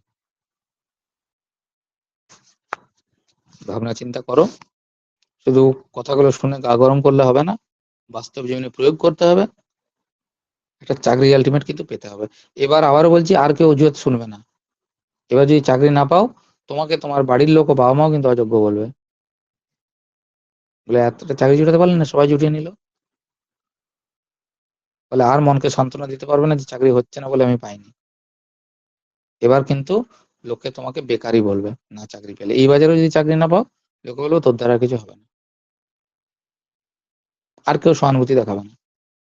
সুতরাং বারবার বলছি, পড়ে চাকরি জোগাড় করো।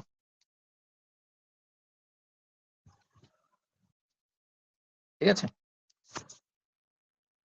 আর যারা মান্থলি ব্যাচে পড়ছো আমাদের কাছে অলরেডি, তাদের ক্ষেত্রে ফি স্ট্রাকচার চেঞ্জ হচ্ছে না কিছু। যারা মান্থলি ব্যাচে অলরেডি পড়ছো, তোমরা যেহেতু রেগুলার পড়ছো, তোমাদের ক্ষেত্রে কোনো ফিস বাড়ানো হবে না।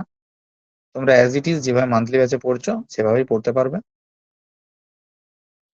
নতুন যারা এখনো অ্যাডমিশন নিতে চাইছো, তোমাদের এখনো মান্থলি ব্যাচের অ্যাডমিশন চলছে, যেহেতু এটা এখনো হুমায়ুন ব্যাচটা লঞ্চ হয়নি, তাহলে ওয়ান টাইম ফিস পেমেন্টের এখনই দরকার নেই। যারা মান্থলিতে এখনো অ্যাডমিশন নিতে চাও, তোমরা জানো মান্থলি 600 টাকা ফিসে এখন ক্লাস চলছে আমাদের।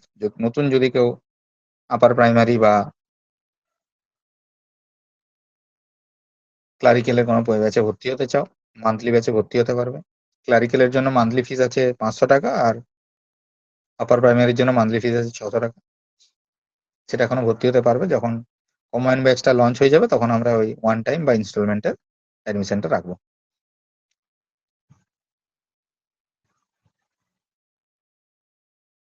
আশা করি তোমাদের প্রশ্নের উত্তর দিতে পেরেছি। যদি আরো কারো কিছু বলার থাকে বলতে পারো।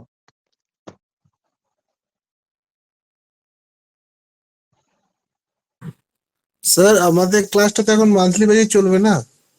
যাদের মান্থলি ব্যাচে চলছে অ্যাজ ইট ইজ চলবে। নতুন যদি এই 2-4 দিনের মধ্যে যারা অ্যাডমিশন নেবে, তারাও মান্থলি ব্যাচে করতে পারবে। কম্বাইন্ড ব্যাচটা যখন লঞ্চ হবে, তখন ওটাতে মান্থলি সিস্টেম থাকবে না, ওটাতে ইনস্টলমেন্ট সিস্টেম থাকবে। আচ্ছা স্যার।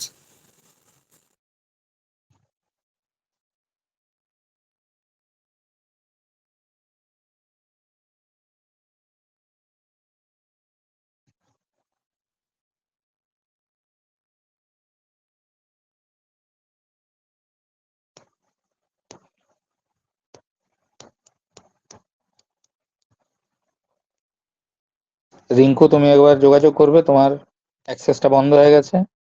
রিতারও তাই, তোমরা যোগাযোগ করবে, আমি ওটাকে ইয়ে করে দেবো, রিঅ্যাক্সেস তোমাদের দিয়ে দেবো। যাদের যাদের বন্ধ হয়ে গেছে, সুমনা, যাদের যাদের বন্ধ হয়ে গেছে তোমরা যোগাযোগ করবে, আমি প্রসেস বলে দেবো, ওটাকে ইয়ে করে নেবে। স্যার সেদিন আমি টেস্টটা দিতে পারিনি আমার অ্যাক্সেসটার জন্য, মানে আমি স্যার ওই জন্য টেস্টটা খুঁজে পাচ্ছিলাম না। কেন? তোমার তো অ্যাক্সেস তো দেওয়া আছে, তোমার তো অ্যাক্সেসে কিছু হয়নি। সেদিন স্যার খুঁজে পাচ্ছিলাম, যেদিন লাইভ টেস্টটা চলছিল আমি ঢুকেছিলাম স্যার লাইভ ফর্মটা টেস্ট সিডিপিতে। সেদিনে সবাই দিয়েছে, তুমি দিতে পারছো না বলছো। অনেকেই তো লাইভ টেস্ট দিয়েছে, সেদিন প্রবলেম তো হয়নি। সিটিপির ফোল্ডারের ভেতরে রাখা আছে, যেভাবে থাকে অ্যাজ ইট ইজ। সিটিপিতে যাবে, সিটিপির মধ্যেই টেস্ট ফোল্ডার, সেখানেই তো পেয়ে যাবে। এবং যে টেস্টে লাইভ থাকে সেটা দেখবে লাল রঙের লাইভ লেখা থাকে। হ্যাঁ স্যার লাইভ লেখা থাকে, আমি দেখেছিলাম, আগেও দিয়েছি তো, কিন্তু সেদিন খুঁজে পাইনি ওখানে। ঠিক আছে স্যার, প্রবলেম আরেকবার হচ্ছে। দেখে নিচ্ছি। তোমার তো অ্যাক্সেসের সমস্যা কিছু নেই। গিয়ে মাসুমা চালু হয়ে গেছে নিশ্চয়ই সিটিপিটা?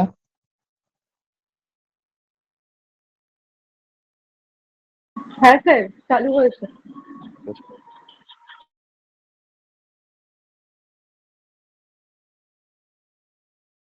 কাকুলির কি খবর?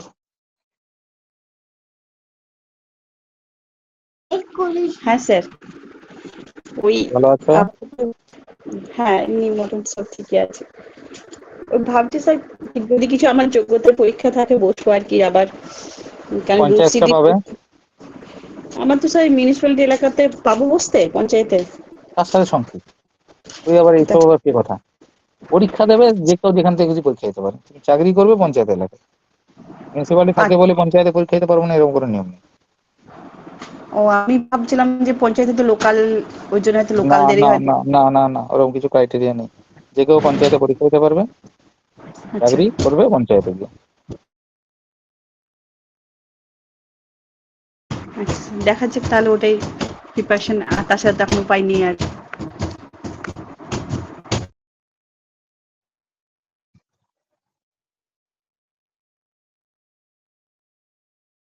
দেখেছো আমাদের মধ্যে ছোট ছোট কত মিসকনসেপশন রয়েছে, ওই জন্য আলোচনা দরকার আছে। জয়া, খানিকটা ভয় কাটলো? হ্যাঁ স্যার, আমি ভাবছিলাম এটা জিজ্ঞাসা করবো, কিন্তু আবার ভাবলাম যে এটা জিজ্ঞাসা করা ঠিক হবে কিনা। না, জড়তা রাখবে না। আমি তো আলোচনার জন্য এই মিট করি, বলেছি তো ওপেন কথা বলো, আমি তো সুযোগ দিয়েছি প্রত্যেকে। প্রশ্ন মনে যা থাকবে, সন্দেহ যা থাকবে জিজ্ঞেস করবে, তাহলে ওই সন্দেহটা দূর হয়ে যাবে, তোমার পক্ষে সিদ্ধান্ত নিতে সুবিধা হবে। তুমি হয়তো ভাবলে যে পঞ্চায়েতে আমি এলিজিবল নই, এইভাবে তুমি দূরে সরে রইলে, পরীক্ষাটা তুমি হ্যাঁ ক্লিয়ার হয়ে গেলে পরীক্ষাটা দিতে পারবে, তাই না? হ্যাঁ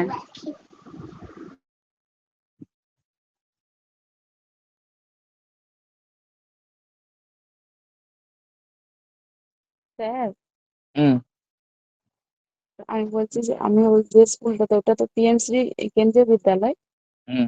তাহলে ওখানে 6 মাস হওয়ার পর যে এক্সপিরিয়েন্স সার্টিফিকেট দেয়, ওটা তাহলে আমাদের স্টেটে আবার ওটা প্রায়োরিটি দেওয়া হবে? অবশ্যই দেওয়া হবে, এক্সপিরিয়েন্স থাকলে তুমি গুরুত্ব পাবে। হ্যাঁ, কারণ বলছিল যে 6 মাস হলেই, 6 মাস না 3 মাস ওইরকম পর পরই ওটা একটা করে এক্সপিরিয়েন্স সার্টিফিকেট দেয় আর কি। হুম। এবার পরবর্তীকালে যখন পিএমসি যদি পার্মানেন্ট যখন ভ্যাকেন্সি বেরোবে, তখন তুমি অগ্রাধিকার পাবে। একে তোমার সিটেড আছে, তার সাথে 6 মাসের একটা এক্সপিরিয়েন্স হ্যাঁ দেখানো, মানে তুমি অগ্রাধিকার পাবে। আর পিএমসি যেগুলো পার্মানেন্ট পোস্ট, তাদের স্কেলটা হচ্ছে সেন্ট্রাল স্কেল, তখন তোমার এসএসসি অন্য কিছু চাকরি হ্যাঁ করতে ইচ্ছা করবে না আর। হ্যাঁ স্যার, ওখানে আসলে কি বাংলার ভ্যাকেন্সিটা কিন্তু এখন এই যে 3 ল্যাঙ্গুয়েজ ইয়েটা করেছে বলে, তাই নাহলে বাংলার ভ্যাকেন্সিটা একটু কম থাকে। একটা হলেও তো থাকবে, প্রতিটা স্কুলে তো একটা দুটো করে হলেও বাংলা টিচার নেবে। হ্যাঁ হ্যাঁ চেষ্টা করলেই তো পাবে, তুমি তো পেলে একটা দুটোতেই পেলে, তো তুমি চেষ্টা করলে বলে তো পেলে। হ্যাঁ, তারপরে তারপরে আশাটা কি বলতো, কারণ আমি তো ইয়েটা ডিএড যেহেতু আছে, সেহেতু আমি প্রাইমারিতে তো দিতে পারবো ওখানে। দুটোই দিতে পারবে, তুমি তা দুটো রাস্তায় খোলা থাকছে তোমার হ্যাঁ কাছে। হ্যাঁ, ওখানে তো আর ইয়ে নেই, ওখানে তো আর কোনো সাবজেক্টের ইয়ে নেই। না। সেই জন্য। আর স্যার বলছিলাম যে কেভি কেন্দ্রীয় বিদ্যালয় যেগুলো আছে হুম সেগুলো কন্ট্রাকচুয়াল যেগুলোতে নেয় আর কি টিচার, হুম। তাদেরকে কি বুক করে দিতে পারে যে কোনো সময়? 1 বছর করে ওরা নেয়, 1 বছর পরে তোমাকে আবার একটা ইন্টারভিউ নেয়, তারপর নেয়। এবার যদি কারো পারফরমেন্স ভালো থাকে, ওরা সাধারণত করে কি, ওদের তো একটা স্কুল না একাধিক স্কুল আছে, তোমাকে একটা স্কুল থেকে অন্য স্কুলে ট্রান্সফার করে দেবে। ওরা 3 বছরের বেশি একটা স্কুলে রাখে না কাউকে। কিন্তু যদি কারো পারফরমেন্স খারাপ হয়, ওরা তখন তাকে বাদ দিয়ে দেয়, পরে ইন্টারভিউর নাম করে বাদ দিয়ে দেয়। কিন্তু যদি পারফরমেন্স ভালো থাকে, তাহলে ওরা তোমাকে 3 বছর একটা জায়গায় রাখবে, 3 বছর পরে ওদের অন্য একটা স্কুলে পাঠিয়ে দেবে। 3 বছরের বেশি একটা জায়গায় রাখবে না। আচ্ছা স্যার।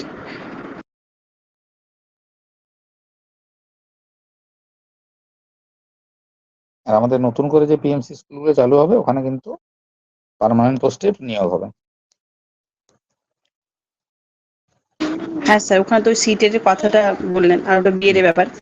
কারণ আমাদের এখানে স্যার ওই বারবার টিকাটা শুরু হচ্ছে দুর্গাপুরে, বুঝতে পারছেন? হুম, তো ওখানে মানে টিচার রিক্রুটের জন্য ওরা যেটা বলেছিল আর কি, যে একটা বাচ্চাদের ডিএনটিটি কোর্স হুম। ওইসব বলেছিল, তো আমি কোর্সে ভর্তি হই।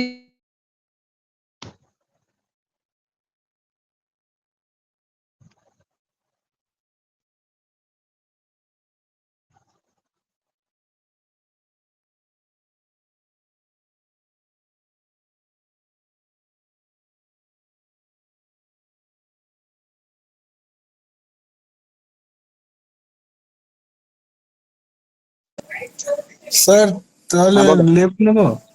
হুম, ঠিক আছে। গুড নাইট সকলকে।